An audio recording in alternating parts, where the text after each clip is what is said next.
സംസ്ഥ 100-ാം വാർഷികത്തിൻ്റെ ഭാഗമായി നടക്കുന്ന global expo വൻ വിജയകരമായി അവസാന ദിവസങ്ങളിലേക്ക് കടന്നുകൊണ്ടിരിക്കുകയാണ്. നമ്മുടെ എക്സ്പോ സന്ദർശിക്കാൻ നമുക്ക് ഏറ്റവും പ്രിയങ്കരനായ നൗഷാദ് ബാഗവി ഉസ്താദ് ഇവിടെ എത്തിയിട്ടുണ്ട്.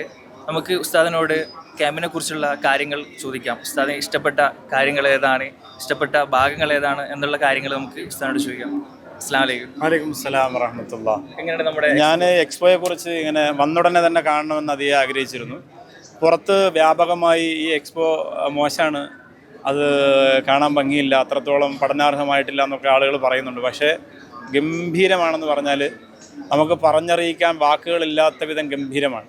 അതിൽ ഓരോ സെക്ഷനും ഇതിൻ്റെ നമ്മൾ ഒരുപാട് സമയമായി കാണാൻ തുടങ്ങിയിട്ട് പെട്ടെന്ന് കണ്ടിറങ്ങാൻ വേണ്ടി കയറിയതാണ്. പക്ഷേ നമ്മുടെ മനസ്സിനെ പിടിച്ചു വലിക്കുന്ന തരത്തിലുള്ള ഒരുപാട് സംഭവങ്ങളുണ്ട്.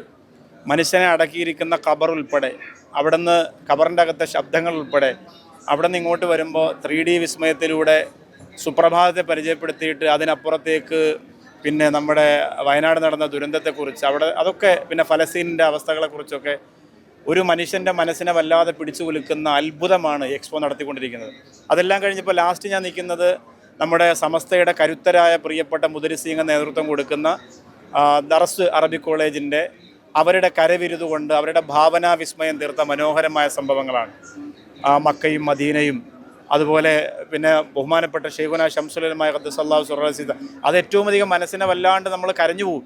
കാരണം അവിടുത്തെ ഉപയോഗിച്ചിരുന്ന വടി, അവിടുത്തെ വസ്ത്രം, അവിടുത്തെ കിതാബ്, അവിടുത്തെ രചന, അവിടുത്തെ സമ്മേളനങ്ങൾ, അവിടുത്തെ കോടതി വിധി, അങ്ങനെ തുടങ്ങി ഒന്നിന് പുറമെ മറ്റൊന്നായി എല്ലാം വളരെ മികച്ച രീതിയിലാണ് മുന്നോട്ട് പോകുന്നത്. ഒരു മനുഷ്യനെ കണ്ട് തീരാൻ കഴിയാത്ത വിധം, പഠിച്ചു തീരാൻ കഴിയാത്ത വിധം. പിന്നെ നമ്മുടെ വിദ്യാർത്ഥിനികളൊക്കെ വന്നാൽ, നമ്മുടെ സ്ത്രീകൾക്കൊന്നും ഒരുപാട് കണ്ടു നിൽക്കാനൊന്നും സമയം കിട്ടിയിട്ടില്ല. പക്ഷേ ശരിക്കും കാണണമായിരുന്നു, ഒരുപാട് പഠിക്കാനുണ്ട്.